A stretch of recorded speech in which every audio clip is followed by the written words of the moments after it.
Hello friends, this is Sanjay Yadav. Welcome on our YouTube channel The Genius Foundation. आज हम इस lecture में discuss करने जा रहे हैं आर्गोनोमेटलिक केमिस्ट्री का लेक्चर 2, जिसमें हम कवर करेंगे इफेक्टिव एटॉमिक नंबर वाला जो रूल है, EN रूल जिसको बोलते हैं उसको। उसके अंतर्गत हम 18 इलेक्ट्रॉन रूल, 16 इलेक्ट्रॉन रूल, ये सभी चीज़ें डिस्कस करेंगे। ठीक है, इसमें मैंने कुछ एक्सेप्शंस भी लिए हैं। यहाँ हम मेटल बॉन्ड कैलकुलेशन करना सीखेंगे और कुछ एग्जांपल्स हैं उनको हम कवर करेंगे। ये जनरली कंटेंट जो है मैंने मिसलर एंड टार, जो इनऑर्गेनिक केमिस्ट्री की 5th एडिशन की बुक है, और Ajay Kumar organometallic and bio inorganic chemistry से लिया है। ये लेक्चर आपके डिफरेंट टाइप के जो CSIR, NET, GATE, IIT JAM और केमिस्ट्री सब्जेक्ट से रिलेटेड जितने भी आपके कॉम्पिटिटिव एग्ज़ाम हैं उसके लिए काफ़ी हेल्पफुल है। सो फ्रेंड्स, अगर अभी तक हम हमारा यूट्यूब चैनल सब्सक्राइब नहीं किए हैं तो जल्द से चैनल को सब्सक्राइब कर लीजिए और बने रहिए हमारे साथ, ताकि ऐसे ही क्वालिटी वीडियोस हम आपके लिए लगातार लाते रहें। सो फ्रेंड्स, स्टार्ट करते हैं। Effective atomic number the 18 electron rule. सबसे पहले हम डिस्कस करते हैं 18 इलेक्ट्रॉन रूल। अब इससे पहले अगर हम बात करें कि 18 इलेक्ट्रॉन रूल क्या होता है, उससे पहले मैं आपको यहाँ पर ये बता देता हूँ कि कुछ जो आपके मॉलिक्यूल्स होते हैं, जैसे कि अगर आपका कोई कॉम्प्लेक्स हो गया, इनऑर्गेनिक मॉलिक्यूल, इनऑर्गेनिक कॉम्प्लेक्स हो गया, कोई ऑर्गेनिक मॉलिक्यूल हो गया, तो ये डिफरेंट टाइप के जो मॉलिक्यूल्स हैं उनकी भी एक स्टेबिलिटी फैक्टर होती है। ठीक है, उसकी भी एक स्टेबिलिटी होती है। तो डिफरेंट टाइप के जो आपके मॉलिक्यूल या कॉम्प्लेक्स हैं वो डिफरेंट स्टेबिलिटी शो करते हैं। कोई बहुत ही ज़्यादा स्टेबल होता है, कोई कम स्टेबल होता है। तो ये इलेक्ट्रॉन्स का क्या उसमें फैक्टर होता है, या इलेक्ट्रॉन किस तरह से उस स्टेबिलिटी को इफेक्ट करता है, उसके लिए कुछ रूल्स हैं, जिसमें हम जनरली जैसे कि बात करें, कोई जनरल आपका मेन ग्रुप एलिमेंट या मेन ग्रुप एलिमेंट के जो आपके कंपाउंड्स हैं वो, और आपके जो इनऑर्गेनिक कॉम्प्लेक्स हैं वो, जैसे कि ट्रांजिशन एलिमेंट के जो कॉम्प्लेक्स हैं वो सभी कौन कौन से आपके इलेक्ट्रॉनिक कॉन्फ़िगरेशन रखेंगे तो उनकी स्टेबिलिटी पर इफेक्ट पड़ेगा, या फिर वो ज़्यादा या मोर स्टेबिलिटी की तरफ जाएंगे। तो देखिए, यहाँ मैंने मेन ग्रुप केमिस्ट्री और आर्गोनोमेटलिक केमिस्ट्री की और स्क्वायर प्लेनर कॉम्प्लेक्स की यहाँ पर बात की है। ये जो मेन ग्रुप केमिस्ट्री होती है उसमें आप लोग पता होगा कि जो आपका मॉलिक्यूल है उसमें जो सेंट्रल एटम है जिसमें हाइब्रिडाइजेशन पाया जाता है, आप ये बोल दीजिए कि जो अपने वैलेंस सेल में ऑक्टेट कंप्लीट रखते हैं, that is 8 electron in valence shell, वो जो है हायर स्टेबिलिटी शो करते हैं एस या करस्पॉन्डिंग टू अदर्स। जैसे कि अगर यहाँ पर मैं आपको एग्जांपल बताऊँ तो CH4NH3, इसमें कार्बन के वैलेंस सेल में आपका 8 इलेक्ट्रॉन है, कार्बन का वैलेंस सेल में खुद का 4 और 4 आपके हाइड्रोजन से जो शेयरिंग से मिला हुआ है। तो वैसे ही अमोनिया के भी आपके नाइट्रोजन में उसका ऑक्टेट कंप्लीट है। तो जनरली मेन ग्रुप केमिस्ट्री में आपके जो मेन ग्रुप वाले एलिमेंट के जो कंपाउंड्स होते हैं वो वैलेंस सेल में अगर 8 इलेक्ट्रॉन रूल रखते या 8 इलेक्ट्रॉन कंटेन करते हैं तो वो हायर स्टेबिलिटी को शो करते हैं। तो ये बोला जाता है कि ये जो है ऑक्टेट रूल फॉलो करते हैं। लेकिन जब हम ऑर्गेनोमेटलिक केमिस्ट्री की बात करें तो ऑर्गेनोमेटलिक केमिस्ट्री में ये जो आपका मॉलिक्यूल है, जैसे कि कॉम्प्लेक्स है, तो ये एक कॉम्प्लेक्स जो है आपका, वो उसमें जो सेंट्रल एटम क्रोमियम है उसके वैलेंस सेल में 18 इलेक्ट्रॉन होता है। और जब 18 इलेक्ट्रॉन होता है इसके वैलेंस सेल में तो काफ़ी ये जो है स्टेबिलिटी शो करता है, हाईली स्टेबल कॉम्प्लेक्स बनाता है as compare to other electronic configuration of chromium. तो जनरली ऑर्गेनोमेटलिक केमिस्ट्री में ये जो आपका स्टेबिलिटी फैक्टर के लिए क्या बोला जाता है कि जो 18 इलेक्ट्रॉन रूल फॉलो करते हैं, अपने वैलेंस सेल में 18 इलेक्ट्रॉन कंटेन करते हैं, वो जो है आपके हायर स्टेबल होते हैं। वैसे ही अगर बात करें, आपको ध्यान क्या रखना है, स्क्वायर प्लेनर कॉम्प्लेक्स, ये भी आपका ऑर्गेनोमेटलिक केमिस्ट्री के अंतर्गत ही ज़्यादातर लिए जाते हैं। और उसमें जैसे स्क्वायर प्लेनर कॉम्प्लेक्स है, उस स्क्वायर प्लेनर कॉम्प्लेक्स में ये ब्यूटी होता है कि वो 18 इलेक्ट्रॉन रूल फॉलो नहीं करते, जबकि वो 16 इलेक्ट्रॉन रूल फॉलो करते हैं। That is square planar complex में जनरली ये देखा गया है कि इसके वैलेंस शेल में 16 इलेक्ट्रॉन होते हैं, तो ये हाई स्टेबिलिटी, इवन आपके जो 18 इलेक्ट्रॉन वाले होते हैं उनसे भी कभी कभी ये ज़्यादा हाई स्टेबिलिटी शो करते हैं। लेकिन इनमें ये भी टेंडेंसी पाई जाती है फ्रेंड्स कि चूँकि इसमें 16 इलेक्ट्रॉन रूल होता है, 16 इलेक्ट्रॉन रूल फॉलो करते हैं, दैट इज़ वैलेंस शेल में 16 इलेक्ट्रॉन कंटेन करते हैं, इसलिए ये जो है एडिशन रिएक्शन भी शो करते हैं, जिससे ये 16 to 18 इलेक्ट्रॉन की तरफ भी जा सकते हैं। क्लियर है? ये आपका कॉन्सेप्ट समझना बहुत ज़रूरी है, क्योंकि जब मैं आगे लेक्चर में बढ़ूँगा तो ऑर्गेनोमेटेलिक केमिस्ट्री में आपको मैं आइसोलोबल एनालॉजी का एक टर्म होगा, उसको हम जब डिस्कस करेंगे तो मैं आपको मेन ग्रुप केमिस्ट्री और ऑर्गेनोमेटेलिक केमिस्ट्री में आपको आइसोलोबल एनालॉजी का एक कॉन्सेप्ट समझाऊंगा, जिसमें ये आपके एक दूसरे के जैसे ही आपके प्रॉपर्टी शो करते हैं। क्लियर है? इनकी स्टेबिलिटी इनके इलेक्ट्रॉनिक कॉन्फ़िगरेशन के अकॉर्डिंग वेरी करता है, और किस तरह से ये एक दूसरे के साथ रिलेशनशिप शो करते हैं हम उसको डिस्कस करेंगे। तो आपको ध्यान, सबसे पहले तो आपको क्या याद रखना है कि main group chemistry octet rule follow करते हैं, वैसे ही ऑर्गेनोमेटेलिक केमिस्ट्री जो है 18 रूल फॉलो करते हैं। और इस ऑर्गेनोमेटेलिक केमिस्ट्री में जो आपके स्क्वायर प्लेनर कॉम्प्लेक्स हैं वो 16 रूल फॉलो करते हैं, that is Wilkinson complex, Vaska's complex और जीसस साल्ट एट्सेट्रा जो आपकी स्क्वायर प्लेनर कॉम्प्लेक्स बनाते हैं वो 16 इलेक्ट्रॉन रूल को फॉलो करते हैं। और आगे जब हम इस लेक्चर में पढ़ेंगे तो हम Wilkinson complex, Vaska complex, Zeise's salt, ये सभी चीज़ों को हम डिस्कस करेंगे। क्लियर है? चलिए बढ़ते हैं आगे। काउंटिंग इलेक्ट्रॉन, तो ये जो आपके 18 इलेक्ट्रॉन रूल जब हम काउंट करते हैं कि वैलेंस शेल में 18 इलेक्ट्रॉन है कि 16 है कि आपके 14 है, 15 है, कि कितने इलेक्ट्रॉन उस मेटल के वैलेंस शेल में कंटेन हैं, उनको हम कैसे काउंट करते हैं। तो उसके लिए दो मेथड है, मेथड ए और मेथड बी। मेथड ए में जिसको donor pair method, oxidation state या आयनिक मेथड भी बोला जाता है। तो दूसरे मेथड में क्या होता है, न्यूट्रल लिगेंड मेथड या कोवैलेंट मेथड बोलते हैं। ये दोनों ही मेथड से आप 18 इलेक्ट्रॉन रूल या फिर आप ये वैलेंस शेल में इलेक्ट्रॉन काउंट कर सकते हैं कि वो कौन सा कॉम्प्लेक्स 18 इलेक्ट्रॉन रूल को फॉलो कर रहा है कि कौन सा इलेक्ट्रॉन कौन सा कॉम्प्लेक्स जो है 18 इलेक्ट्रॉन रूल फॉलो नहीं कर रहा है। क्लियर है?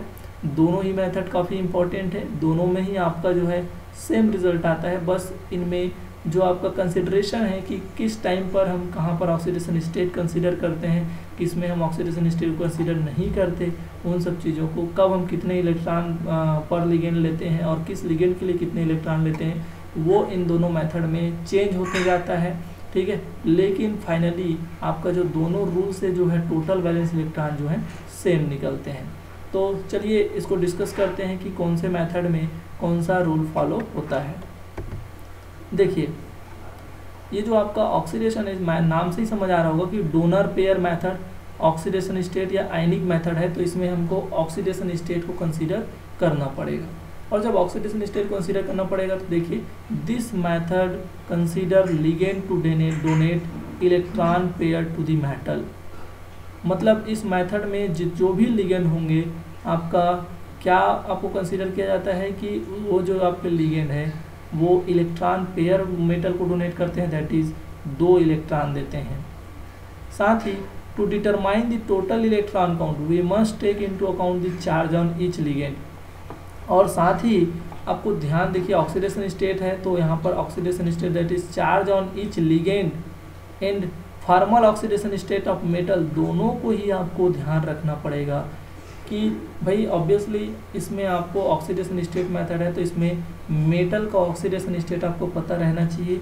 और मेटल के ऑक्सीडेशन स्टेट पता करने के लिए आपके ईच लिगेंड, जो लिगेंड होते हैं उसमें कौन सा लिगेंड कितना चार्ज शो कर सकता है या फिर वहाँ पर किस चार्ज पे वो प्रेजेंट्स है, ये आपको पता होना ही चाहिए। तो इस मेथड में अगर आप ध्यान दे रहे होगे तो इसमें कुछ आपको डिफ़िकल्टीज़ इन द सेंस कि आपको थोड़ा सा टफ लगने जा रहा है, क्योंकि इसमें आपको लिगेंड में चार्ज क्या है ये पता होना चाहिए, फिर उसमें ऑक्सीडेशन स्टेट निकालो। अगर थोड़ी सी भी गलती हुई ऑक्सीडेशन स्टेट निकालने में मेटल की, तो नंबर ऑफ इलेक्ट्रॉन जो जितना आपको कंसीडर करना है उतना आप नहीं कर पाएंगे, तो आपको यहाँ पर गलती होने के चांसेस हैं। क्लियर है? लेकिन अगर हम उसको न्यूट्रल लिगेंड मेथड की तरफ अगर आते हैं, तो न्यूट्रल लिगेंड मेथड किस तरह से हमारे लिए हेल्पफुल है या किस तरह से वो इलेक्ट्रॉन काउंटिंग में इन्वॉल्व होता है, उसको एक बार डिस्कस कर लेते हैं।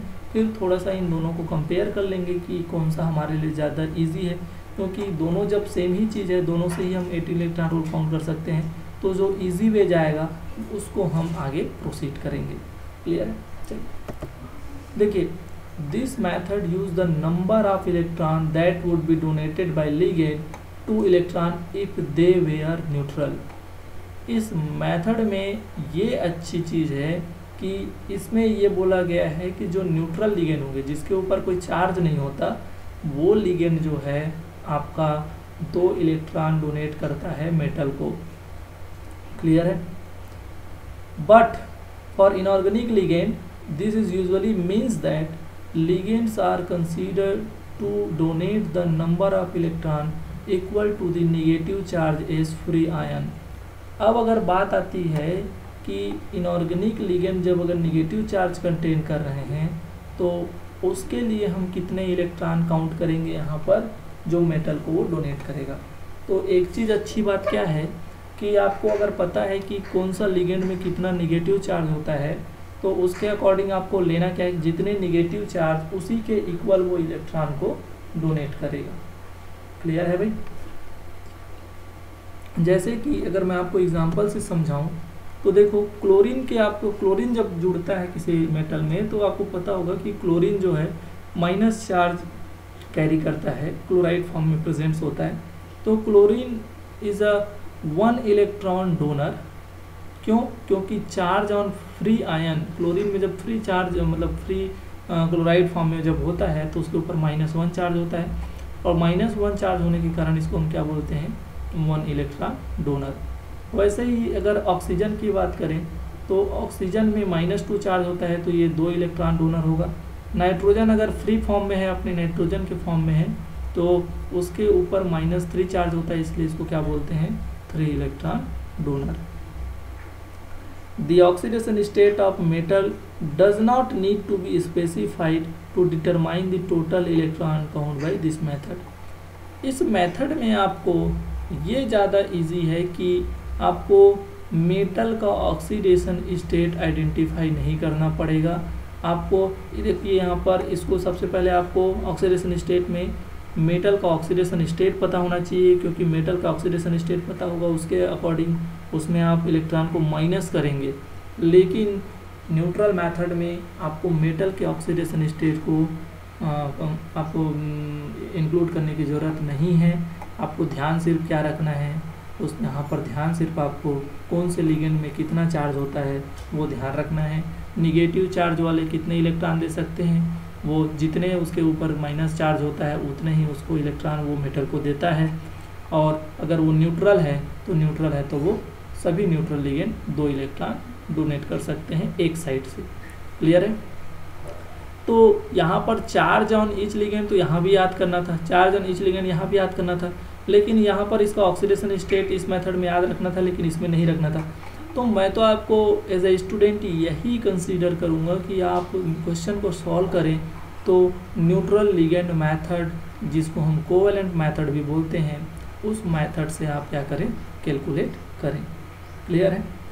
चलिए हम आगे बढ़ते हैं, कुछ एग्जांपल्स भी देखेंगे और इन चीज़ों को समझेंगे भी कि कैसे ये हमको कौन सा मेथड ज़्यादा हेल्पफुल और ज़्यादा इजी वे में काउंट कराता है इलेक्ट्रॉन को, और कम समय में हम किसको आसानी से एक्यूरेसी के साथ कैलकुलेट कर पाएँ।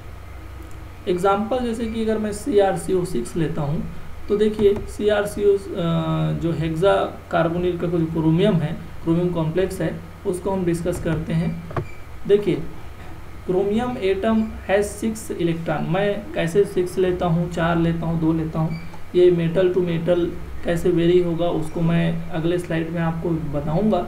इसी लेक्चर में हम उसको डिस्कस करेंगे और अच्छे से करेंगे, ताकि हमको सब पूरी तरीके से याद हो जाए कि किस एलिमेंट या किस ट्रांजिशन एलिमेंट के लिए कितने इलेक्ट्रॉन हमको वैलेंस शेल में लेने हैं। क्रोमियम का आपको पता होगा कि क्रोमियम जो है आपका वैलेंस शेल में 6 इलेक्ट्रॉन रखता है, एस में 2 और डी में 4। क्लियर है? तो ये जो है टोटल वैलेंस इलेक्ट्रॉन 6 रखता है outside the noble gas core. मतलब नोबल गैस कोर में ये जो है आपको 6 इलेक्ट्रॉन रखता है, दैट इज वैलेंस शेल में 6 इलेक्ट्रॉन रखता है। और CO जो है वो आपका act as a donor, consider to act as a donor 2 electron. एक जो आपका CO है 2 इलेक्ट्रॉन डोनेट करता है। तो उस कंडीशन में ध्यान दीजिए, टोटल इलेक्ट्रॉन काउंट अगर आप करेंगे तो क्रोमियम के वैलेंस शेल में 6 इलेक्ट्रॉन और 6 कार्बोनिल है, एक कार्बोनिल 2 इलेक्ट्रॉन देता है, तो 6 दूनी 12। तो उस कंडीशन में अगर मैं देखूं कि वैलेंस शेल में कितना इलेक्ट्रॉन है तो वो क्या हो गया आपके 18 इलेक्ट्रॉन। तो मैं ये बोल सकता हूँ क्या कि ये जो है आपके 18 इलेक्ट्रॉन रूल को फॉलो करें। हेक्सा कार्बोनिल का क्रोमियम का जो कॉम्प्लेक्स है, ठीक है, वो आपका 18 इलेक्ट्रॉन कॉम्प्लेक्स है। और जो आपका कॉम्प्लेक्स 18 इलेक्ट्रॉन रूल को फॉलो करता है वो हाईली स्टेबल होते हैं। और ये जो है थर्मली स्टेबल होता है, it can't be sublimed without decomposition.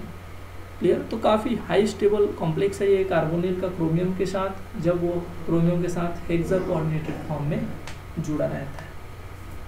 Clear है? देखिए, अगर मैं इसी क्रोमियम के कॉम्प्लेक्स को अब डिफरेंट कॉम्प्लेक्स में अगर आपको एक्सप्लेन करूं तो ध्यान देना, यहाँ पर ये क्रोमियम CrCO5 है। तो क्रोमियम का तो 6 होता है, लेकिन एक कार्बोनिल का 2, तो 5 दूनी 10, 10 और 6 16, दैट इज़ ये 16 इलेक्ट्रॉन स्पीसीज है। वैसे अगर एक कार्बोनिल और बढ़ा देता हूँ, इसमें 6 से 7 कर देता हूँ, तो वो कितना हो जाएगा 6, 7 दूनी 14, 14 और 6 20 इलेक्ट्रॉन स्पीसीज। तो ये 16 और 20 दोनों ही कंडीशन में काफ़ी लेस स्टेबल थे, as known as transient species. ये जो है आपके ट्रांजिएंट स्पीसीज हैं, ये इस फॉर्म में एग्जिस्ट नहीं करते, वो जनरली ऑक्सीडाइज होकर के या फिर रिड्यूस होकर के आपका 18 इलेक्ट्रॉन स्पीसीज में कन्वर्ट होने की टेंडेंसी रखते हैं। तो ये उतना स्टेबल नहीं होते। तो आप ये बोल सकते हैं क्या कि चाहे 20 हो चाहे 16 हो, दोनों ही कंडीशन में ये जो है स्टेबल कॉम्प्लेक्स नहीं बना रहा है। दैट इज़ जब वो 18 इलेक्ट्रॉन रूल को फॉलो करता है तब वो आपका स्टेबल कॉम्प्लेक्स बनाता है। क्लियर है? अब इसी के अब हम आयंस को ले लेते हैं। आयंस, अब ये तो आपका इवन इलेक्ट्रॉन्स थे। अब ऑड इलेक्ट्रॉन की तरफ चलते हैं। तो जैसे देखिए 17 इलेक्ट्रॉन, अब इसी क्रोमियम CrCO6 में एक प्लस लगा देता हूँ, दैट इज़ यहाँ पर एक प्लस, दैट इज़ एक इलेक्ट्रॉन निकल गया है, तो 18 में एक घटा दूंगा तो कितना हो जाएगा 17 इलेक्ट्रॉन स्पीसीज। और जब 17 इलेक्ट्रॉन स्पीसीज हो जाएगा, या आप इसमें माइनस रखेंगे तो माइनस में दैट इज़ 18 में एक जोड़ दीजिए, तो माइनस जब चार्ज रखेंगे, दोनों ही बहुत ही लेस स्टेबल हैं और ये बहुत ही जल्दी 18 इलेक्ट्रॉन ऑक्यूपाई करने के लिए ऑक्सीडाइज या रिड्यूस होकर के आपके 18 इलेक्ट्रॉन वाले कॉम्प्लेक्स में चेंज होने की टेंडेंसी रखते हैं। क्लियर है? चलिए आगे बढ़ते हैं। अब हम यहाँ पर एक और एग्जाम्पल जो कि अच्छी बुक से लिया गया है, ये जो आपका एग्जाम्पल है इसमें हम दोनों मेथड से कैलकुलेट करके ये देखते हैं कि कौन सा मेथड हमारे लिए ज़्यादा प्रोमिनेंट है, बहुत इजी वे में चलता है, जिसको हम काफ़ी जल्दी सॉल्व कर पाएँ। तो ये जो है आपका एक साइक्लोपेंटाडाइनिल कार्बोनिल और क्लोरीन का आयरन के साथ कॉम्प्लेक्स है।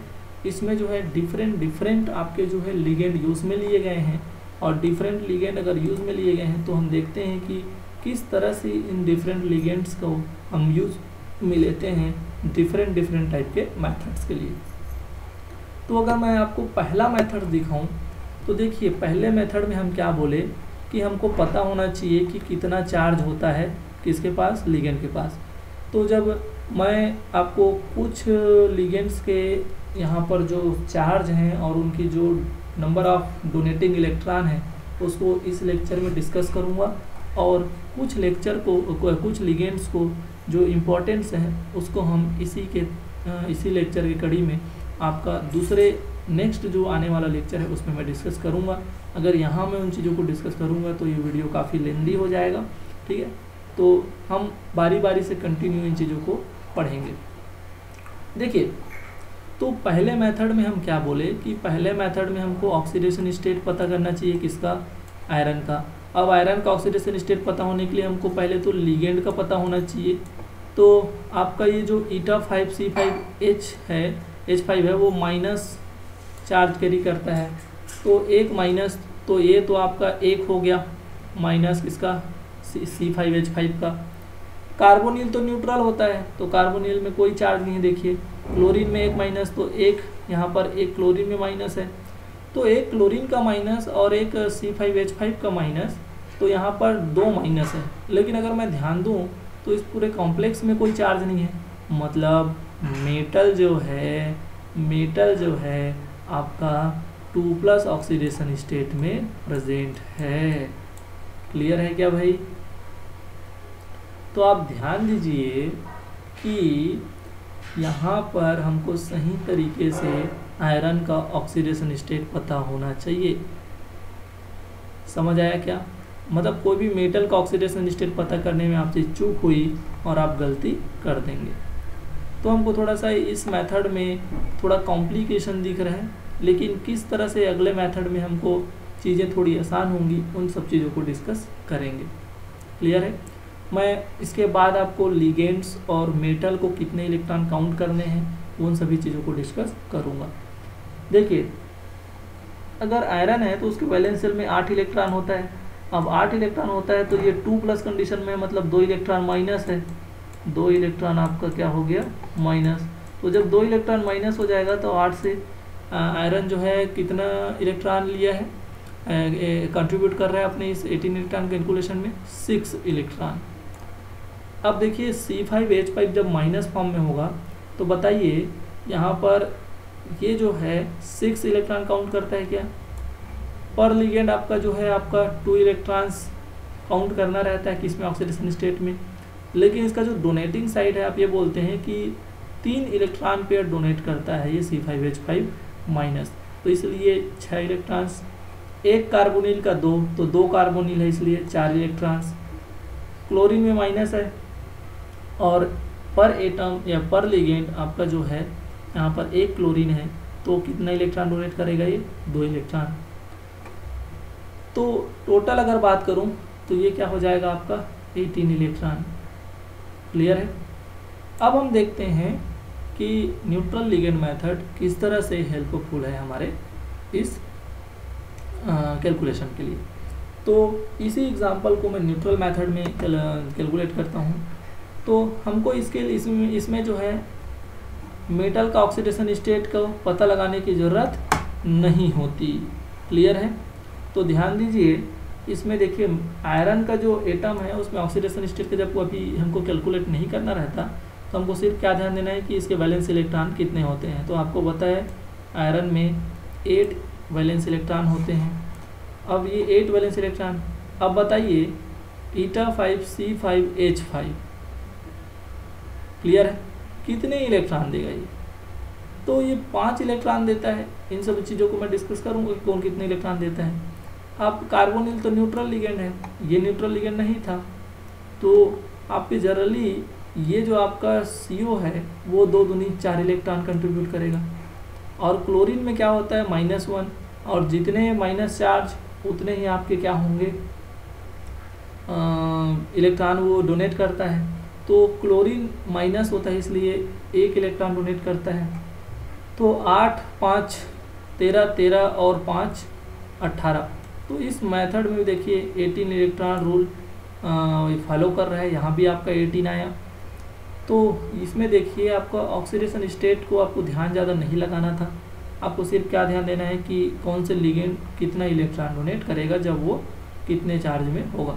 तो आपको ये ध्यान देना है कि C5H5 में 1 माइनस होता है तो वो 1 इलेक्ट्रॉन दे रहा है, ऐसा नहीं होगा।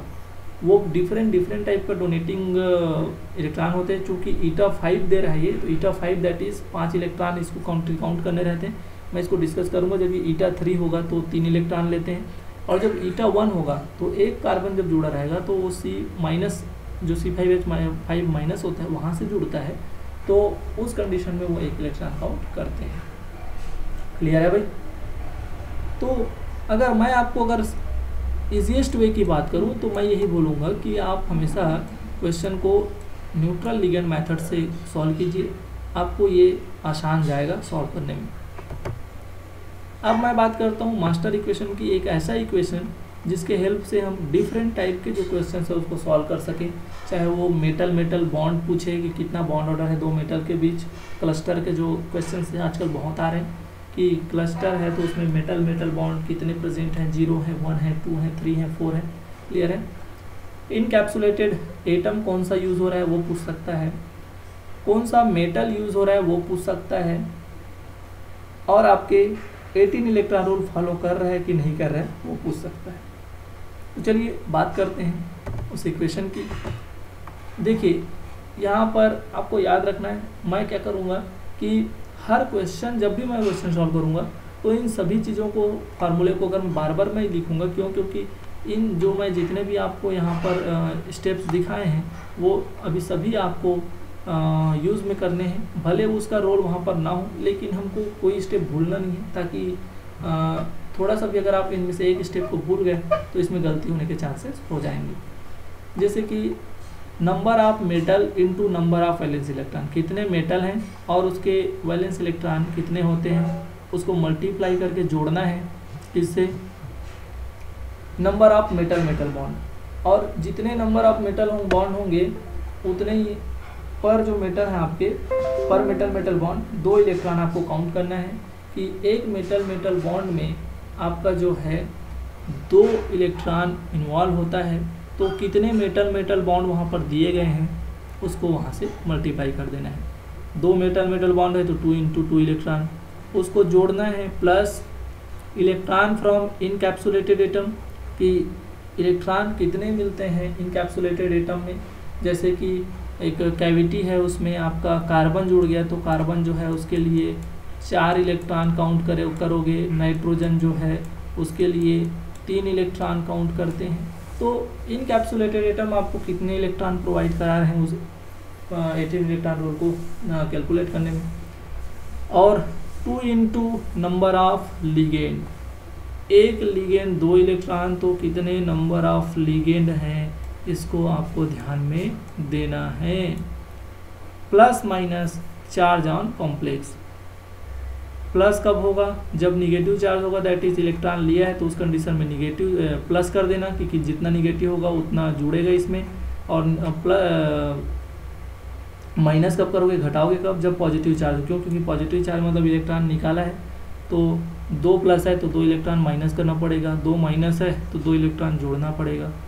और ये बराबर होगा किसके, 18 × नंबर ऑफ मेटल, कि उस कॉम्प्लेक्स में कितना मेटल दिया है उसको मल्टीप्लाई कर देना 18 से। क्लियर है? तो अगर वो 18 इलेक्ट्रॉन रूल फॉलो करेगा तो 18 × नंबर ऑफ मेटल के बराबर ही वो आएगा। जैसे कि आपका यहाँ पर 2 मेटल है क्रोमियम के, तो वहाँ पर क्रोमियम का 2 × कर दोगे तो 18 36। तो इस तरह से वो आपका जो है फार्मूला जो है यूज़ में लिया जाता है। आपको इसको बहुत ध्यान देना है, कुछ में इसमें वेरिएशन पाया जाएगा, लेकिन मोस्ट ऑफ टाइम ये जो है आपका एप्लीकेबल होता है, काफ़ी हेल्पफुल है। इस इक्वेशन को आप याद में रखेंगे ही। क्लियर है? इन सभी का जो योग है वो 18 × नंबर ऑफ मेटल के बराबर होगा। चलिए अब बात करता हूँ मैं डी ब्लॉक एलिमेंट के लिए कितने इलेक्ट्रॉन आप किसके लिए लेंगे। आपको डी ब्लॉक एलिमेंट याद हैं कि नहीं, अगर याद नहीं है तो किस तरह से उसको याद करने हैं। चलिए सबसे पहले देखिए यहाँ पर, देखिए इसका जो इलेक्ट्रॉनिक कॉन्फ़िगरेशन है वो होता क्या है, D1 और इधर S2, और ये क्या होता है आपका S2 D2। इसी तरह से यहाँ पर S2 D3, S2 D3। तो आपका इलेक्ट्रॉनिक कॉन्फ़िगरेशन आपको पता है कि क्या होता है। मैं आपको क्या बोल रहा हूँ कि इसके वैलेंस इलेक्ट्रॉन में वैलेंस शेल में 3 इलेक्ट्रॉन, इसके वैलेंस शेल में 4, इसके में 5 और इसके में 6, 7, 8, 9, 10, 11, 12। तो ये D1, D2, D3, D4, D5, D6, D7, D8, D9 और D10। तो यहाँ पर मैंने D ब्लॉक एलिमेंट को उसके 3D सीरीज को यहाँ पर मेंशन किया है, 3D सीरीज को मेंशन किया है। याद कैसे करते हैं आप? साइंस टीचर विनीता कुमारी मैडम, साइंस टीचर विनीता कुमारी मैडम, फेविकॉल नहीं छूटेगा जनाब। आप ऐसे याद कर सकते हैं, इसको सबको पता है ऑलमोस्ट इसको याद करने का तरीका। और as a CSIR NET GATE student आपको मैं उम्मीद करता हूँ कि ये सभी चीज़ें पता होंगी। क्लियर है? अगर नहीं हो तो आप इसको याद कर लीजिए। अगर आपको ट्रांजिशन एलिमेंट ही याद नहीं है, उसका पोजीशन याद नहीं है, उनके नंबर ऑफ वैलेंस इलेक्ट्रॉन याद नहीं है, तो आप ये जो क्वेश्चन है या इस तरह से क्वेश्चन है उनको आपको सॉल्व करने में काफ़ी परेशानी होगी। क्लियर है? अब चलिए बात करते हैं 4D की। तो 4D में ध्यान देना, देखिए ये जो है आपका 4D सीरीज है। इसके लिए अच्छी बात क्या है कि इसके लिए जो आपका ये D1 वाला जो 4D1 वाला जो आपका ग्रुप है उसमें सेम ही कंडीशन होगा। उसके लिए भी आपको 3 इलेक्ट्रॉन लेना है, जिरकोनियम और टाइटेनियम के लिए भी 4 लेना है, वेनेडियम और नियोबियम के लिए भी आपके 5 लेने हैं। तो सेम ग्रुप के लिए आपको सेम वैलेंस इलेक्ट्रॉन लेना है। क्लियर है? याद कैसे करते हैं आप? यारी जरा निभाना मौत तक, रुकावट राह में पड़े आगे कूद जा। क्लियर है? वैसे ही अगर बात करें 5D की, तो 5D क्या है उसको आप, ये जो है आपका ये 5D सीरीज को रिप्रेजेंट कर रहा है। इसको भी आप याद करने के तरीके, ला हफ्ता वरना रे, उससे इधर पिटाई और होगी। ठीक है? अब मैं आपको ये जनरली आपको सबको याद रहता है, पता है कि ये जो लेफ़्ट टू राइट है वो सबको याद रहता है। और आपको लेफ़्ट टू राइट याद रहने के साथ साथ जब हम ट्रांजिशन एलिमेंट की बात करते हैं तो उसके लिए अप टू डाउन भी आपको जो एलिमेंट्स हैं कि कौन से ग्रुप में कौन सा मेंबर जो है यूज़ में लाया जाता है या उसका पोजीशन किस मेंबर किस ग्रुप में लोकेटेड है, उसको याद रखना आपको बहुत इंपॉर्टेंट है ताकि आप कुछ समय बचा सकें अपने क्वेश्चन को सॉल्व करने में। तो कैसे याद करते हैं, थोड़ा सा ध्यान दीजिए। आप लिखते चलेंगे, मैं थोड़ा सा बता देता हूँ। स्केडियम, यूट्रियम और लैंथेनम ये तो आप सब जानते हैं, शुरू के ही हैं, ज़्यादा दिक्कत नहीं है, शुरू वाला तो सबको याद रहता है। देखिए टाइटेनियम, जिरकोनियम और हफनियम के लिए क्या, जिसके लिए 4 इलेक्ट्रॉन लेना है, क्या लिखोगे? T जरा हाफ, T जरा हाफ। वेनेडियम, नियोबियम और इसके लिए क्या लिखेंगे आप? वेनेडियम से वे नवाब थे, वे नवाब थे। इसके लिए क्या लिखेंगे? क्रोमियम के लिए करोड़ों, मोबाइल, मोलिब्डेनम के लिए मोबाइल, करोड़ों मोबाइल, टंगस्टन के लिए वाला, तो करोड़ों मोबाइल वाला। क्लियर है?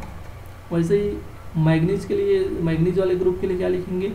मन तक रे, मन तक रे। इसके लिए क्या लिखेंगे? आयरन वाले ग्रुप के लिए फिर रूठा ओसामा, फिर रूठा ओसामा। और देखिए इसके लिए कोबाल्ट सीरीज के, कोबाल्ट ग्रुप के लिए कौन रहेगा इधर, कौन रहेगा इधर। और निकिल ग्रुप के लिए क्या क्या याद रख सकते हैं आप? नहीं पढ़ेगा पीटेगा, नहीं पढ़ेगा पीटेगा। और कॉपर के लिए क्यों आगे आऊं, क्यों आगे आऊं। क्लियर है? और जिंक, कैडमियम और मरकरी तो आप लास्ट वाला तो याद ही रखते हैं। ठीक है? तो ये याद करने के तरीके थे। लेफ्ट टू राइट भी आपको याद होने चाहिए।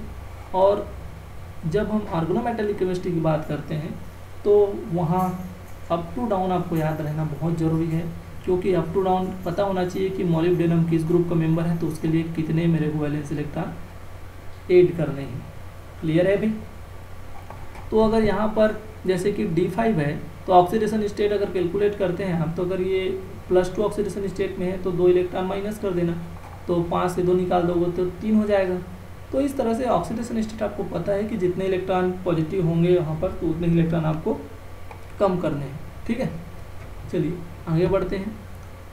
Contribution of electron in metal metal bond को डिस्कस कर देता हूँ कि जब आपका मेटल मेटल बॉन्ड एक हो तो आपका 2 इलेक्ट्रॉन काउंट करना है, और number of metal metal bond 2 हैं तो ऑब्वियसली 4। क्यों? क्योंकि अभी फार्मूले में बताया कि 2 इंटू नंबर ऑफ मेटल्स, तो यहाँ पर आप 2 नंबर ऑफ मेटल्स कितने हैं 2, और number of metal metal bond कितने हैं 2, तो ये आपका 2 दूनी 4। Number of metal metal bond 3, तो 2 इंटू 3 इज इक्वल टू 6 लेना है। तो इस कंडीशन में जब number of metal metal bonds आपके 2 हैं तो आपके सॉरी 1 है तो 2, 2 है तो 4, 3 है तो 6 और 4 है तो 8। तो ये आपको इतने number of metal metal bond consider करने हैं। अब मैं कुछ लिगेंड्स को यहाँ पर बता देता हूँ कि कुछ लिगेंड्स जो जब ये लिगेंड्स होंगे तो हम न्यूट्रल एटम मेथड में कितने इलेक्ट्रॉन काउंट करते हैं और ऑक्सीडेशन स्टेट मेथड में कितने इलेक्ट्रॉन काउंट करते हैं। चलिए देखिए, जब हाइड्रोजन होगा तो न्यूट्रल एटम मेथड में आपको 1 इलेक्ट्रॉन काउंट करना है। क्यों? क्योंकि हाइड्रोजन के ऊपर जब वो लिगेंड के फॉर्म में यूज़ होता है तो हाइड्राइड फॉर्म में होता है, तो ये H माइनस के फॉर्म में होगा, तो उसके लिए जितना माइनस उतना इलेक्ट्रॉन वो डोनेट करेगा मेटल को। तो न्यूट्रल एटम मेथड में 1 इलेक्ट्रॉन, लेकिन जब हम ऑक्सीडेशन स्टेट मेथड में जाते हैं तो हमको 2 इलेक्ट्रॉन ही काउंट करना पड़ता है उसको। क्लियर है? वैसे ही क्लोरीन ब्रोमीन आयोडीन सब में माइनस चार्ज होता है, तो 1 माइनस, तो 1 इलेक्ट्रॉन न्यूट्रल एटम मेथड में, और आपका जो ऑक्सीडेशन स्टेट मेथड में इसको कितना इलेक्ट्रॉन काउंट करना रहता है 2 इलेक्ट्रॉन। OH और OR दोनों में OH माइनस OR माइनस रहता है, तो न्यूट्रल एटम मेथड में जितना निगेटिव चार्ज उतना ही आपका इलेक्ट्रॉन डोनेट करता है, तो 1। लेकिन जब ऑक्सीडेशन स्टेट में आएगा तो ये 2 इलेक्ट्रॉन काउंट करेगा। साइनाइड में क्या होता है, चार्ज भी -1, तो माइनस में तो न्यूट्रल एटम मेथड में 1, और आपका जब साइनाइड को ऑक्सीडेशन स्टेट में अगर आप लोगे और ऑक्सीडेशन स्टेट मेथड से जब सॉल्व करना चाहेंगे आप क्वेश्चन को, तो उस कंडीशन में आपको 2 इलेक्ट्रॉन पर साइनाइड कैलकुलेट करना है।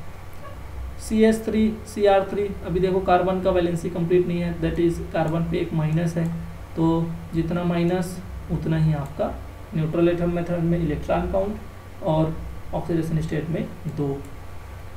जब NO होगा, ये इंपॉर्टेंट है, थोड़ा सा ध्यान रखेंगे, क्योंकि ये दो अलग अलग कंडीशंस में इनको 2 अलग अलग इलेक्ट्रॉन्स ये क्या करते हैं, डोनेट करते हैं मेटल को।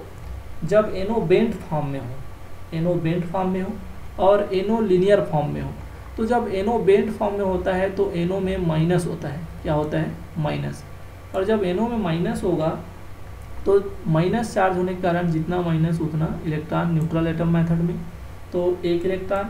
लेकिन जब यही NO जो है ऑक्सीडेशन स्टेट मेथड में जाता है तो पर लिगेंड आपका 2 इलेक्ट्रॉन लेना पड़ता है, और जब यही NO लीनियर होता है तो NO जब लीनियर होता है तो नाइट्रोजन पर प्लस चार्ज होता है, तो उस कंडीशन में न्यूट्रल एटम मेथड में आपको ध्यान रखना है ये जो है 3 इलेक्ट्रॉन डोनेट करता है। NO जब लीनियर होता है पॉजिटिव चार्ज होता है तो 3 इलेक्ट्रॉन डोनेट करता है, लेकिन ऑक्सीडेशन स्टेट में तो हमको चार्ज से मतलब नहीं है, पर लिगेंड आपको 2 इलेक्ट्रॉन काउंट करना पड़ता है।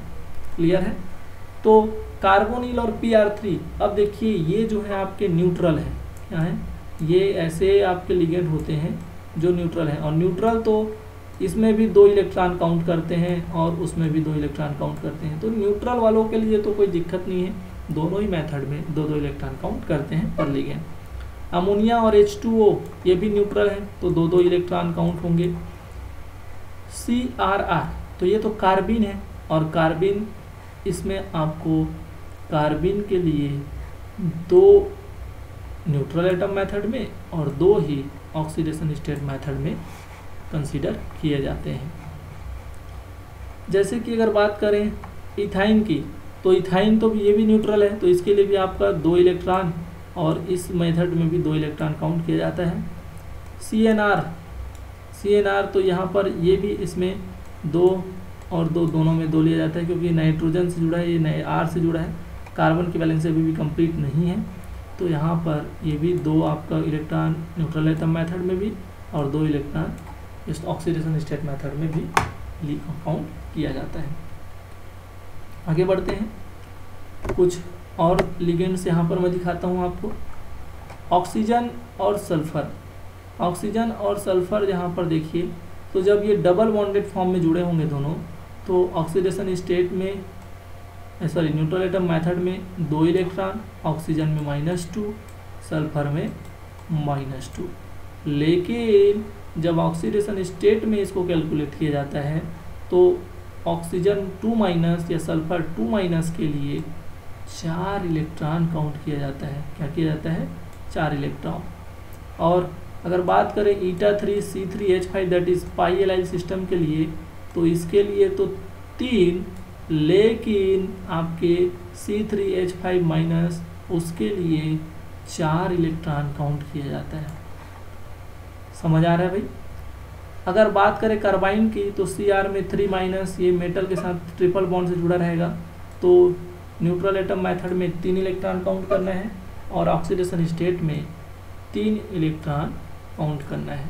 तो दोनों ही कंडीशन में कार्बाइन के लिए 3 इलेक्ट्रॉन काउंट किया जाता है। नाइट्रोजन की अगर बात करें, तो नाइट्रोजन में न्यूट्रल एटम मेथड में तो 3, लेकिन ऑक्सीडेशन स्टेट मेथड में N3- नाइट्राइड फॉर्म में यहाँ पर N3- फॉर्म में 6 इलेक्ट्रॉन आपको काउंट करने हैं। एथिलीन डाइएमीन की अगर बात करें, तो एथिलीन डाइएमीन में 2 नाइट्रोजन होता है, तो 2 नाइट्रोजन दोनों न्यूट्रल फॉर्म में होते हैं, तो यहाँ पर 4 न्यूट्रल एटम मेथड में और 4 ही ऑक्सीडेशन स्टेट में 2 पर नाइट्रोजन इंक्लूड किए जाते हैं। बाईपैराडीन में भी 2 नाइट्रोजन होते हैं, बाईपैराडीन में भी, तो 4 इसमें भी और 4 इसमें भी। ब्यूटाडाइन तो डाई इन है, तो यहाँ पर भी ब्यूटाडाइन, ये लो, तो ब्यूटाडाइन में 2 एल्कीन है, एक एल्कीन 2, तो दूसरा वाला वो भी 2, तो 2 और 2 4, दोनों में ही आपका 4 इलेक्ट्रॉन काउंट किया जाता है। eta5C5 साइक्लोपेंटाडाइनिल, जब eta5 से जुड़ा रहेगा वो, तो eta5 जो है उसके लिए 5 इलेक्ट्रॉन न्यूट्रल एटम मेथड में, लेकिन पिछले एग्जांपल में आपको दिखाया था C5H5- जब फॉर्म होगा तो यहाँ पर उसको 6 इलेक्ट्रॉन इंक्लूड किया जाता है। eta6C6 मतलब बेंजीन जो है 6 इलेक्ट्रॉन, दोनों में ही 6 इलेक्ट्रॉन काउंट किया जाता है। eta7 के लिए 7 इलेक्ट्रॉन जो है आपका साइक्लोहेप्टाट्राइइनाइल के लिए 7 इलेक्ट्रॉन न्यूट्रल एटम मेथड में, लेकिन जब C7H7+ है तो 6 इलेक्ट्रॉन ऑक्सीडेशन स्टेट में यहाँ पर इसको कंसीडर किया जाता है। तो अगर मैं बात करूँ कि इस टाइप के क्वेश्चंस के लिए आपको लिगेंड के चार्ज और उनके द्वारा नंबर ऑफ डोनेटिंग इलेक्ट्रॉन ही अगर याद करने हैं तो मैं गलत नहीं होऊंगा। आपको सबसे ज़्यादा इम्पोर्टेंट कुछ है तो आपको लिगेंड्स के ऊपर चार्ज और उनके द्वारा जो डिफरेंट टाइप के जो मेथड्स हैं उसके लिए कितने इलेक्ट्रॉन काउंट करने रहते हैं उनको आप ध्यान रखिए। तो यहाँ पर आप इतना एनालाइज कर पा रहे होंगे कि वेरिएशन जो है बहुत ज़्यादा हो रहा है किसमें, ऑक्सीडेशन स्टेट मेथड में। तो क्यों ना आप न्यूट्रल एटम मेथड में आप इन चीज़ों को अप्लाई करें और न्यूट्रल एटम मेथड को आपको पता रहे कि मतलब कितने इलेक्ट्रॉन किस लिगेंड के द्वारा किस कंडीशन में दिए जाते हैं, तो आपसे आसानी से क्वेश्चन जो है सॉल्व हो जाएंगे। क्लियर है? चलिए आगे बढ़ते हैं। क्वेश्चन है, देखिए एक्सरसाइज 13.1, ये Miessler and Tarr 5th edition का क्वेश्चन है। इसमें पूछा गया है determine the valence electron count for the transition metal in the following complex. Valence electron आपको काउंट करने हैं और आपको बताने हैं कि कौन कौन से जो है 18 इलेक्ट्रॉन रूल फॉलो कर रहे हैं। पहला एग्जाम्पल है, देखिए आयरन का टेट्रा कार्बोनिल का कॉम्प्लेक्स है जिस कॉम्प्लेक्स के ऊपर 2- चार्ज है। तो आप कैसे सॉल्व करेंगे? तो सबसे पहले तो आपको पता होना चाहिए कि आयरन कौन से ग्रुप में आता है ट्रांजिशन या पीरियोडिक टेबल के, या फिर जो डी ब्लॉक एलिमेंट का जो ग्रुप है उसमें कौन से जगह पर इसका लोकेशन है और इसके वैलेंस इलेक्ट्रॉन कितने होते हैं। तो आपको पता होगा कि आयरन में D6 इलेक्ट्रॉनिक कॉन्फ़िगरेशन और S2 इलेक्ट्रॉनिक कॉन्फ़िगरेशन होता है वैलेंस शेल में। तो हमको पता है कि ये जो है 8 इलेक्ट्रॉन डोनेट करेगा न्यूट्रल एटम मेथड। मैं सॉल्व करूँगा इसको न्यूट्रल एटम मेथड से। तो 8 इलेक्ट्रॉन तो किसका हो जाएगा? आयरन का हो जाएगा। इसमें देखो मैं ऑक्सीडेशन स्टेट को कंसीडर नहीं किया हूँ, क्यों? क्योंकि न्यूट्रल एटम मेथड में मेटल का ऑक्सीडेशन स्टेट को कंसीडर करने की ज़रूरत नहीं होती। क्लियर है? अब देखिए कार्बोनिल है, तो कार्बोनिल को मैं जोड़ देता हूँ, तो प्लस कार्बोनिल, एक कार्बोनिल कितना होता है? 2। न्यूट्रल एटम मेथड है, न्यूट्रल एलिगेंट है तो 2 देगा, और 2 और कितने हैं? 4 हैं, तो 4 × 2 8 हो जाएगा। प्लस इसमें कितना चार्ज है? 2 माइनस, तो 2 माइनस जो है इसको माइनस होने के कारण दैट इज ये लिया है, तो इसमें 2 इलेक्ट्रॉन को जोड़ दूंगा, तो टोटल कितना हो जाता है? ये 8 और 4 दूनी 8 8 16, 16 और 2 18। तो पहले के लिए कितना आपका टोटल वैलेंस इलेक्ट्रॉन हो गया? 18 इलेक्ट्रॉन। तो पहला वाला तो 18 इलेक्ट्रॉन रूल को फॉलो करता है। क्लियर है? अब ऐसे ही आप आसानी से इसको सॉल्व कर सकते हैं फ्रेंड्स, इसमें ज़्यादा दिक्कत नहीं होगा। मैं इसमें से आपको ये सी वाला जो है सॉल्व करके बताता हूँ। सी वाले में देखिए आयरन का ही कॉम्प्लेक्स है। आयरन में कितने इलेक्ट्रॉन दिए हुए हैं? Total valence electron. आयरन में न्यूट्रल एटम मेथड में कितना इलेक्ट्रॉन का वो करते हैं, लेते हैं 8 इलेक्ट्रॉन, D6 और S2। गुड। प्लस ईटा 3 जब C5H5 होता है तो कितना इलेक्ट्रॉन लिया जाता है? तो इसके लिए 3। जब ईटा 5 होता है तो उसके लिए कितना इलेक्ट्रॉन लिया जाता है न्यूट्रल एटम मेथड में? 5। और कार्बोनिल न्यूट्रल है, न्यूट्रल लिगेंड के लिए 2। कोई चार्ज है क्या इसके ऊपर? कोई चार्ज है क्या इसके ऊपर कॉम्प्लेक्स में? बिल्कुल नहीं। तो कितना इलेक्ट्रॉन होगा ये?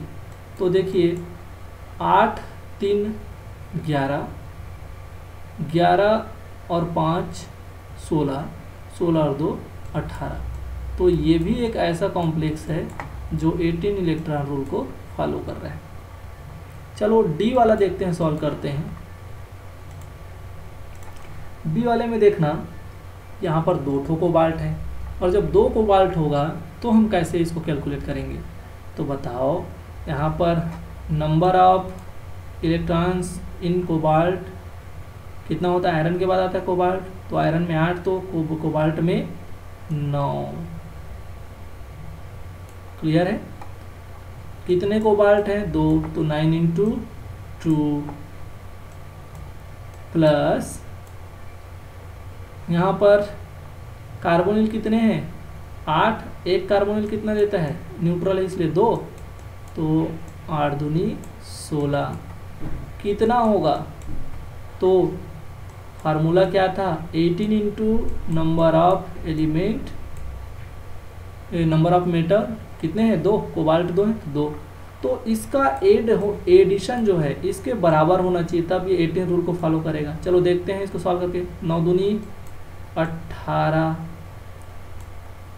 और 8 दूनी 16, तो कितना हो जाएगा ये? 6 और 6 12, 12 और 2 14 का 4, हासिल आई 1, तो 1 और 1 2 और 1 3, 34 इलेक्ट्रॉन। लेकिन यहाँ पर इसको बराबर कितना होना था? 18 दूनी 36। अब कोई बोलेगा मेरे को कि सर यहाँ पर कैसे गलती हो गई? तो यहाँ पर आपके क्वेश्चन में मेंशन है कि ये जो दोनों कोबाल्ट है उसके बीच सिंगल कोबाल्ट मेटल बॉन्ड है, और एक मेटल बॉन्ड के लिए कितना? तो देखो मैं फार्मूला में आपको जानबूझ के भूला क्यों? क्योंकि आपको जो मैं मास्टर इक्वेशन बताया था उस मास्टर इक्वेशन को आपको सभी जगह, आपको सभी स्टेप्स को आपको लाइन से याद रखने हैं। किसी भी स्टेप को आप भूलोगे तो गलती होने के चांसेस बढ़ जाएंगे। तो बताओ कितने मेटल मेटल बॉन्ड? एक मेटल बॉन्ड के लिए कितने इलेक्ट्रॉन होते हैं? 2। कितना मेटल मेटल बॉन्ड है? 1। तो यहाँ पर अब इसको जोड़ दीजिए, तो 2 यहाँ पर जब ये जुड़ेगा 2 तो 34 और 2 कितने हो जाते हैं? 36। अब देखिए ये बराबर हो गया, दैट इज 18 इलेक्ट्रॉन रूल को फॉलो कर रहे हैं। या फिर और कैसे याद करते हैं आप कि ये 36 है, आपको एक कोबाल्ट के लिए निकालना है तो 32 है तो 36/2, तो आपको क्या आ जाएगा? 18 इलेक्ट्रॉन। तो इस तरह से आपको सॉल्व करने हैं। ये बी वाला आपको होमवर्क है, आप इसको सॉल्व करके कमेंट में लिखिए, ठीक है, कि ये 18 इलेक्ट्रॉन रूल फॉलो करता है कि नहीं, कितने इलेक्ट्रॉन इसको मिलते हैं इसके वैलेंस शेल में। आगे बढ़ते हैं, और क्वेश्चन है। इस क्वेश्चन में देखिए क्या है, identify the first row transition metal for the following 18 electron species. ये क्वेश्चन आपके CSIR में इस पैटर्न के क्वेश्चन काफ़ी बार पूछे जा चुके हैं और अभी भी बहुत ही इम्पोर्टेंट है। अब क्या पूछा है, आपको ये नहीं बताया है कि कितने मेटल्स होंगे, कि कौन सा ट्रांजिशन मेटल यहाँ पर 3D सीरीज फर्स्ट रो पूछा है ना आपको, दो identify the first row transition metal. तो 3D सीरीज का कौन सा मेटल होगा जो इस कॉम्प्लेक्स में फिट खाएगा जब वो 18 इलेक्ट्रॉन रूल को फॉलो करेगा। तो मेरा फार्मूला क्या होता है? फार्मूला क्या होता है? तो टोटल वैलेंस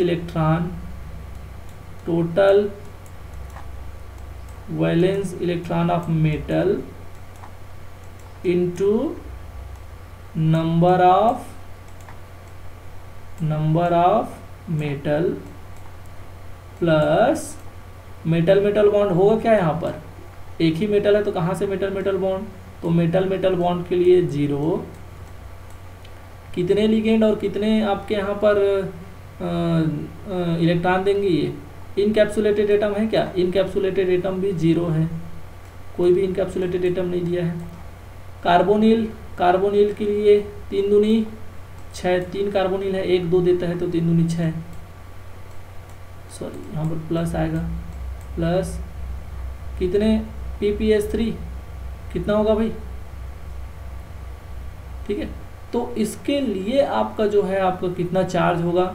PPS3 एक आपका न्यूट्रल लिगेंड तो एक ही है तो 2 देगा। ये जो है आपका इस कॉम्प्लेक्स के ऊपर चार्ज कितना है? -1, तो माइनस होता है तो जुड़ता है +1। किसके बराबर होगा ये? तो ये बराबर होना चाहिए 18 इंटू नंबर ऑफ मेटल, और नंबर ऑफ मेटल कितना है? 1। तो यहाँ भी नंबर ऑफ मेटल कितना है आपका? 1। तो मेरे को फाइंड आउट क्या करना है? Total valence electron.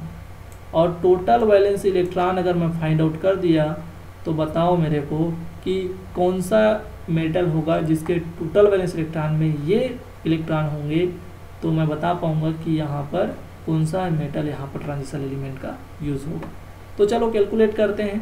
तो ये आपका 0 + 0 6 दूनी 12, सॉरी 3 दूनी 6 और 6 और 2 8, 8 और 1 9। तो total valence electron is equal to क्या होगा? 18, और इधर आप इधर ले लेंगे तो माइनस, तो 6 2 8, 8 और 1 9। तो ये 9 माइनस कर देंगे आप, तो 9 जब माइनस करेंगे तो आंसर क्या आएगा? 9। अब बताओ मेरे को आप कि ऐसा मेटल आपको डिसाइड करना है जिसमें आपका वैलेंस इलेक्ट्रॉन में कितने उसके वैलेंस इलेक्ट्रॉन में कितने इलेक्ट्रॉन होने चाहिए वैलेंस शेल में? तो 9 इलेक्ट्रॉन उसके वैलेंस शेल में होने चाहिए। तो बताओ आयरन के में कितने होते हैं? आयरन के में 8, और कोबाल्ट के में कितने होते हैं? 9। ये आपका फर्स्ट रो पूछा है ना, तो ये 3D सीरीज में आयरन के वैलेंस शेल में 8 इलेक्ट्रॉन होता है और कोबाल्ट के वैलेंस शेल में 9 इलेक्ट्रॉन होता है। तो ये जो मेरा मेटल है पहले क्वेश्चन में, ये पहले क्वेश्चन में मेरा मेटल क्या निकल के आएगा? कोबाल्ट। क्लियर है? तो इस तरह से सॉल्व करना है फ्रेंड्स ऐसे क्वेश्चंस को। आपको इन सभी क्वेश्चंस को सॉल्व करके कमेंट बॉक्स में लिखना है कि आंसर इसका क्या होगा। देखिए यहाँ पर आपका ये 2 दिया है, that is assume single metal metal bond. तो थोड़ा सा मैं इसको हिंट दे देता हूँ कैसे सॉल्व करेंगे आप। इस 2 को अंदर मल्टीप्लाई कर देना, इस 2 को, चलो इस 2 को अंदर मल्टीप्लाई कर दोगे तो क्या हो जाएगा, ये यहाँ पर ये 2 हो जाएगा, ईटा 5 जो है C5 2 हो जाएगा, मेटल क्या हो जाएगा, ये भी 2 हो जाएगा, और कार्बोनिल कितने हो जाएंगे, 3 दूनी 6। अब आप इसको सॉल्व करना, आपसे आसानी से सॉल्व हो जाएगा। सेम फार्मूले में आप वैल्यू रख देना। आपका ईटा 5 5 इलेक्ट्रॉन देता है, 5 दूनी 10, तो इसके हो जाएंगे। ठीक है, मेटल का आपको पता होना चाहिए, तो मेटल जो है आपका कितना होगा मेटल, ये आपको total valence electron into number of metal कितने हैं, 2। ठीक है, प्लस मेटल मेटल बॉन्ड कितना एज्यूम किया गया है यहाँ पर, 1, तो 1 into 1 single metal metal bond के लिए 2 इलेक्ट्रॉन। और आपका कोबाल्ट का कार्बोनिल से कितने इलेक्ट्रॉन मिल रहा है आपको, 6, तो 6 दूनी 12। किसके बराबर होना चाहिए ये, तो ये होना चाहिए आपका 18 इंटू नंबर ऑफ मेटल्स कितने हैं, नंबर ऑफ मेटल्स यहाँ पर 2 हैं, तो यहाँ से 10 टोटल वाले से इलेक्ट्रॉन इंटू 2 आप सॉल्व करेंगे तो आपको आसानी से पता चल जाएगा कि ये क्या हो जाएगा आपका 18 इंटू 2 36, और जब लेफ्ट हैंड साइड को इधर सॉल्व करेंगे तो 36, तो ये हो जाएगा आपका 1 इंटू 2 तो 2, 12 और 2 14, 14 10 24, और ये आपका ये टोटल वैलेंस इलेक्ट्रॉन बटे में 2, बटे में क्या हो जाएगा इंटू 2, बटे में आ जाएगा, इधर आएगा तो 2 हो जाएगा। आपका टोटल वैलेंस इलेक्ट्रॉन जो है यहाँ से कैलकुलेट हो जाएगा, और वो क्या होगा, 6 से 4 जाएगा तो 2, और आपका ये क्या हो जाएगा, 3 से 2 जाएगा तो 1, तो ये हो जाएगा आपका 12/2 इज इक्वल टू 6। तो बताओ कौन सा मेटल है, अरे कौन सा मेटल है जिसके वैलेंस शेल में 6 इलेक्ट्रॉन होता है, तो बताइए क्रोमियम है क्या जिसके वैलेंस शेल में 6 इलेक्ट्रॉन होता है, तो यहाँ पर मेटल कौन यूज होगा, क्रोमियम। समझ आया क्या? तो इस तरह से ये जो है आपका सॉल्व होगा। आपको फार्मूला को याद में रखने हैं, और उस फार्मूले को आप स्टेप बाय स्टेप समझते हुए अगर उसको वैल्यू को पुट करते जाते हैं तो आपसे आसानी से इस तरह के क्वेश्चन सॉल्व हो जाएंगे। आपके सी और बी को आपको सॉल्व करना है और कमेंट बॉक्स में पेस्ट करना है। क्लियर है? सो फ्रेंड्स, तो ये था लेक्चर आपका 2 कार्बोनेट कंपाउंड का, जिसमें हमने शुरू में आपके कुछ कॉन्सेप्ट्स को क्लियर कर लिए। आगे मैं 16 इलेक्ट्रॉन रूल और एक्सेप्शन की अगले लेक्चर में बात करूंगा। आई होप कि आपको ये वीडियो पसंद आया होगा। वीडियो को लाइक कीजिए, ज़्यादा से ज़्यादा शेयर कीजिए। अगर अभी तक चैनल को सब्सक्राइब नहीं किए हैं तो चैनल को जल्द से सब्सक्राइब कर लीजिए। Thank you for watching. Stay tuned for more interesting lecture. Thank you.